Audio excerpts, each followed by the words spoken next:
Sir सामने yes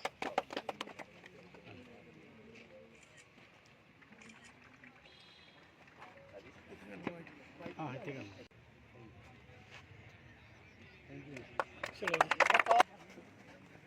ठीक है सर प्ले चलेंगे टॉस ना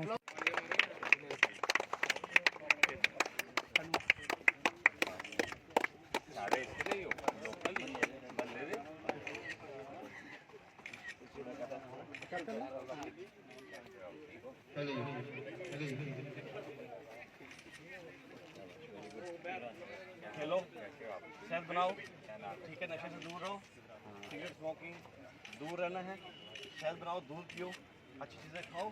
तो ग्राउंड में जितना टाइम है उतना बताओ। बिल्कुल सही है सर। 2 घंटे, 2.5 घंटे, 3 घंटे। अगला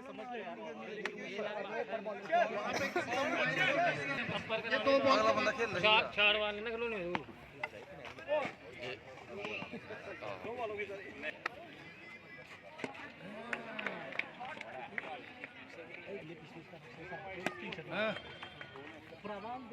क्रिश्चियन कप का टूर्नामेंट ऑर्गेनाइज की गई है। मेरे साथ यहाँ पे मेरे साथ में डीएसपी शरद कालू जी, डैनियल जी जिन्होंने ये टूर्नामेंट ऑर्गेनाइज की है, अतुल बख्शी जी, अजय जी, हरदेव जी, इंद्रेश जी और सारे के जितने भी तो और यहाँ पे आए हुए सारे, और मैं सभी को कॉन्ग्रेचुलेशन कहना चाहता हूँ। एक अच्छा इनिशिएटिव है जो क्रिश्चियन कॉलोनी एसोसिएशन है उनके और बच्चों का, जो यहाँ के लोग हैं, लोकल एक स्थानीय लोग, इन्होंने काफ़ी देर से एक बोला था कि हमने एक टूर्नामेंट ऑर्गेनाइज़ करवानी है।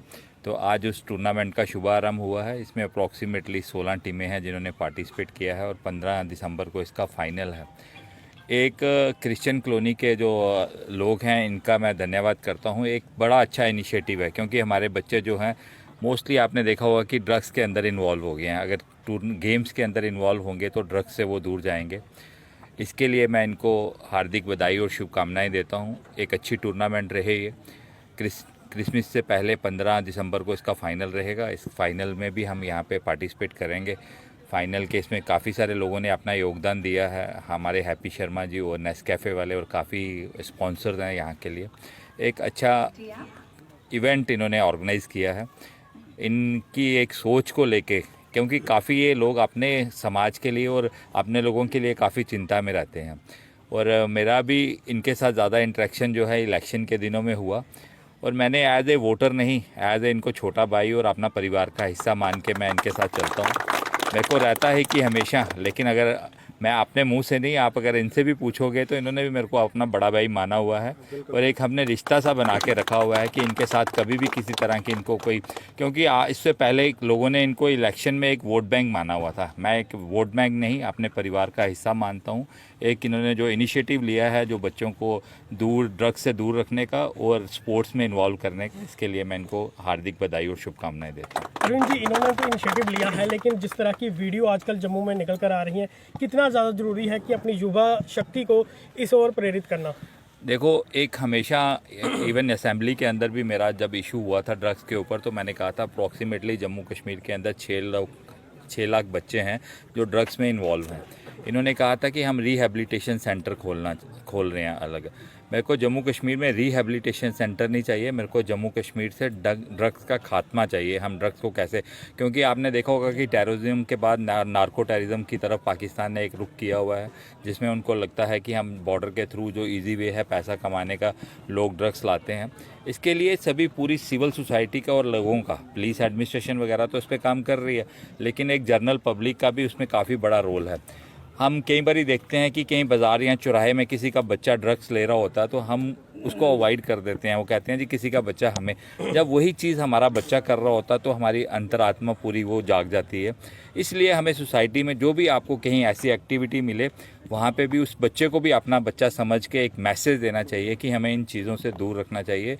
जो ड्रग्स है वो हमारी युवा पीढ़ी की, जो युवा पीढ़ी है उसको भी ख़त्म करेगा, और हमारे पेरेंट्स, जो उनके पेरेंट्स हैं, जिस परिवार का बच्चा इस इसमें ड्रग्स में सम्मिलित हो जाता है, उस परिवार की दशा और क्या होती है वो आप देख सकते हैं और जान सकते हैं। हमारी सिविल सोसाइटी का, एडमिनिस्ट्रेशन का तो रोल है ही है, लेकिन हमारी सिविल सोसाइटी और हम लोगों का भी उतना ही रोल बनता है कि हम ड्रग्स को जम्मू कश्मीर के अंदर से कैसे दूर करें। बैनर देखा और उसमें लिखा था क्रिसमस कप 2025।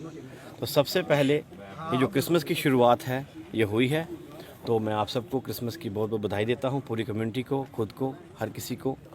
और ये कदम जो पहला आया है स्पोर्ट्स इवेंट से शुरू हुआ है। जैसे एमएलए सर ने बहुत अच्छा कहा, मुझे लगता नहीं मेरे लिए कुछ बचाया उन्होंने कहने के लिए, बहुत बढ़िया उन्होंने सब सारे एस्पेक्ट्स कवर किए। लेकिन जो पहला इवेंट शुरू हुआ है क्रिसमस के लिए वो है क्रिसमस कप यानी टूर्नामेंट। अब इसमें हमारा ये योगदान रहेगा कि जितना ज़्यादा लड़के स्पोर्ट्स में आगे आएँ, जैसे ग्राउंड के लिए बताया गया कि पहले थी नहीं, एमएलए साहब ने ये ग्राउंड बनवाई, अच्छे से मेंटेन करवाई, तो अगर इस ग्राउंड का अच्छी तरह से यूटिलाइजेशन, इस्तेमाल ना हो जाए तो मुझे नहीं लगता है कि गवर्नमेंट का कोई भी कदम जो है हमारी बेहतरी के लिए साबित हो सकता है। क्योंकि गवर्नमेंट कदम उठाती है, लेकिन उसके बाद हम उसको किस तरह से इस्तेमाल करते हैं, किस तरह से लेते हैं, वो हमारे लिए, हमारे ऊपर डिपेंड करता है। तो मेरी ये जवानों से, लड़कों से यही गुजारिश है, रिक्वेस्ट है, अनुरोध है कि जितना ज़्यादा वक्त दे सके इस ग्राउंड में शाम को 5 से लेकर 8 बजे तक, 7 बजे तक 2 घंटे, जितना पसीना बहाएं, जितना स्किल कैरी करें, जितना स्किल गैदर करें, जितना ज़्यादा खेलें, किसी भी फील्ड में आगे जाएं। मैं नहीं कहता हूं कि कोई एक स्पोर्ट्स चुने, कोई भी स्पोर्ट्स चुने, नहीं करना है वॉक करें, दौड़े, भागे, कम से कम गंदी गंदी चीज़ें जो खाने वाली हैं, जिनसे हमारा शरीर जो है वो बद से बदतर होता जाता है, उनसे दूर रहें। और जो आपको मिलता है ऐसा करने वाला, उसको भी आप उससे दूर रखें। और being a police personal, being a police officer, मैं एक संदेश देना चाहता हूँ कि आप जो सिविल सोसाइटी जो कर रही है काम, तो अगर आपको कोई दिखता है ऐसा ड्रग्स बेचता हुआ, ड्रग्स लेता हुआ, ड्रग्स लेने वाला जो है वो तो हो गया, बीच में फंस चुका है, एडिक्ट हो चुका है, लेकिन जो ड्रग्स बेचने वाला है असल में दुश्मन सोसाइटी का, समाज का वो है। और अगर आपको पता चलता है, आप नज़दीकी पुलिस स्टेशन में एसएचओ साहब को, एसडीपीओ साहब को, एसपी साहब को, एसएसपी साहब को, जिनसे आपकी कोई राब्ता है, बनती है, आप उनको जाके 1 मिनट के लिए या मैसेज करें और बोले आपकी जो आपकी आइडेंटिटी वो गोपनीय रखी जाएगी, कोई बताया नहीं जाएगा, सीक्रेसी आपकी मेंटेन रहेगी, लेकिन उस बंदे तक आपने पहुंचाना है जो वाकई में इस काम को करता है। तो मुझे लगता है एसडीपीओ साहब तो आगे, मैं उन्हीं के लिए बोल रहा हूँ। तो जो आपको लगता है ड्रग्स में मुलव्वस है, आप सर को बताएं और सर वही करेंगे। सर सर कंटिन्यू करेंगे आगे। नहीं, इसके फेवर में रहता हूँ कि जो हमारा यूथ है उसकी एनर्जी को चैनलाइज किया जाए, और स्पोर्ट्स से बेहतर कोई तरीका नहीं है एनर्जी को चैनलाइज करने का। आज जिस तरह से शहरों की ग्रोथ हो रही है और मोस्ट ऑफ द ग्रोथ जो है वो अनप्लान्ड है, जिसकी वजह से लोगों के पास ग्राउंड्स नहीं हैं, स्टेडियम्स नहीं हैं खेलने के लिए। पहले हमारे मुझे याद है कि जब मैं छोटा होता था तो हमारे घर के बाहर ही कितनी ग्राउंड होती थी। हम छुट्टी वाले दिन सुबह निकलते थे, फिर बैट लेके पूरे दिन घूमते रहना, खेलते रहना, अपनी फिजिकल एक्टिविटी को बिल्कुल कंटिन्यू रखते थे। लेकिन उस तरह का माहौल आज बच्चों को नहीं मिल पा रहा है। बच्चे जो हैं वो फ़ोन में लगे रहते हैं। बल्कि मेरा बेटा जो है वो पूरे दिन सुबह उठता है, फ़ोन देखना शुरू करता है, फ़ोन छुड़ाओ उससे तो टीवी देखना शुरू कर देता है। मतलब फिजिकली एक्टिविटी नहीं है। तो फिजिकली फिजिकल एक्टिविटी है वो बच्चों में लाना बहुत ज़रूरी है। उसके लिए स्पोर्ट्स एक अच्छा इनिशिएटिव है और मैं मतलब वेलकम करता हूँ जिस टीम का जिन्होंने एक टूर्नामेंट ऑर्गेनाइज़ की है और हमें भी मौका दिया कि हम भी ये टूर्नामेंट देखें और हमारे अंदर भी एक किक आए इसको देख के। Thank you.